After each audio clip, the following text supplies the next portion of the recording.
महाभारत काल के ऐसे कई रहस्य हैं जिन्हें बहुत ही कम लोग जानते हैं। इन्हीं रहस्यों में से एक है जब द्रौपदी अपने ही पति भीम को मारना चाहती थी। मगर द्रौपदी अपने ही पति की मृत्यु क्यों करना चाहती थी, और वो भी उस पति की जो उसे सबसे ज्यादा प्रेम करता था और उसके हक की लड़ाई में सबसे आगे खड़ा रहता था।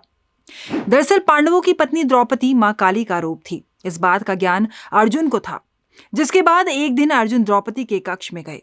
आपको बता दें कि द्रौपदी के 5 पति होने के कारण सभी पांडवों ने यह तय किया था कि उनमें से एक जब भी द्रौपदी के साथ समय बिताने जाएगा तो वो अपनी खड़ाऊ कक्ष के बाहर ही उतार देगा, ताकि अन्य पांडवों को ये ज्ञात हो सके कि कोई पहले से ही अंदर मौजूद है। लेकिन इस दौरान अर्जुन की बाहर रखी खड़ाऊ भीम ने देखी ही नहीं और वो झट से कक्ष के अंदर चला गया। अब जैसे ही भीम कक्ष के अंदर गया, वैसे ही उसने देखा कि वहां अर्जुन पहले से ही मौजूद था और वो द्रौपदी के पांव दबा रहा था। ये दृश्य देख भीम आग बबूला हो गया और उसने अपने गधे से अर्जुन पर प्रहार किया। कुछ शोर सुनाई देने पर युधिष्ठिर कक्ष में पहुंचते हैं और भीम से कहते हैं कि ये तुम क्या कर रहे हो, क्यों अपने छोटे भाई को मार रहे हो। भीम युधिष्ठिर को बताते हैं कि उन्होंने अर्जुन पर इसलिए प्रहार किया क्योंकि वो द्रौपदी के पांव दबा रहे थे। उन्होंने आगे कहा कि क्या कोई पति अपनी पत्नी के पांव दबाता है। अब युधिष्ठिर को भी ये ज्ञात था कि द्रौपदी मां काली का ही रूप है, इसलिए वह भीम को चुप कराते हुए कहते हैं कि यह अर्जुन और द्रौपदी का आपसी प्रेम है, किसी को भी इसके बीच में नहीं पड़ना चाहिए। बड़े भाई द्वारा ये बात सुनने के बाद भीम महल से ही बाहर चले जाते हैं, लेकिन वो अभी भी इस बात से क्रोधित थे कि अर्जुन ने ऐसा क्यों किया। क्रोधित भीम अब महल में कभी वापस नहीं आना चाहते थे और सुबह से चलते चलते अब भीम को रात हो जाती है।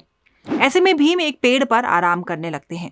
अब भीम विश्राम कर ही रहे होते हैं कि तभी रात 12 बजे एक व्यक्ति वहां आता है और घास के मैदान में पानी देने लगता है। उस व्यक्ति द्वारा ऐसा करने पर भीम की नींद खुल जाती है और भीम वहीं पेड़ पर बैठे हुए ही ये नजारा देख रहा होता है।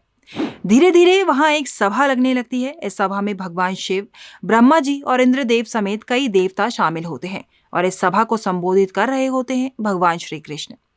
तभी भीम देखते हैं कि इस सभा में द्रौपदी आती है, जिसका मुंह खून से सना हुआ होता है और साथ ही उसके एक हाथ में खप्पर और दूसरे हाथ में कटार होती है।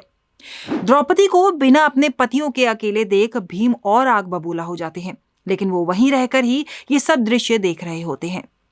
विकराल रूप में आई द्रौपदी तभी सभी के सामने कहती है कि माधव मेरे सखा हैं और उन्होंने मुझसे वादा किया है कि वह मेरा ये खप्पर खून से भरवाएंगे। इसके बाद द्रौपदी कुछ ऐसा कहती है कि भीम उसे सुनकर दंग हो जाते हैं। द्रौपदी कहती है कि मैं चाहती हूं कि मेरा आधा खप्पर भीम के रक्त से भरे और आधा कुरुवंश के रक्त से। ये सुनने के बाद भीम को द्रौपदी का असल सच ज्ञात हो जाता है। उसे पता लग जाता है कि द्रौपदी कोई और नहीं बल्कि मां काली का ही रूप है। द्रौपदी की ये बात सुनकर भीम काफी डर जाते हैं और सभा खत्म होने के बाद वो डरते हुए श्री कृष्ण के पास जाते हैं और उन्हें पूरी बात बताते हैं कि उन्होंने सभा में जो कुछ भी हुआ वो देखा और सुना और वो अपनी जान बचाने के लिए क्या कर सकते हैं। इस पर श्री कृष्ण भीम को बताते हैं कि द्रौपदी महाकाली का ही रूप है और उनका ये जन्म केवल खप्पर भरने के लिए ही हुआ है।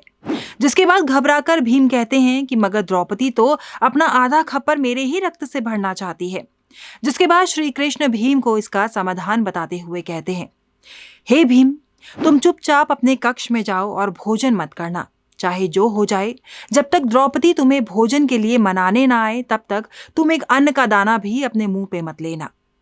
श्री कृष्ण के ऐसा कहने पर भीम बिल्कुल वैसा ही करते हैं। जिसके बाद भीम को मनाने के लिए सभी पांडुपुत्र आते हैं और उसे खाने के लिए कहते हैं।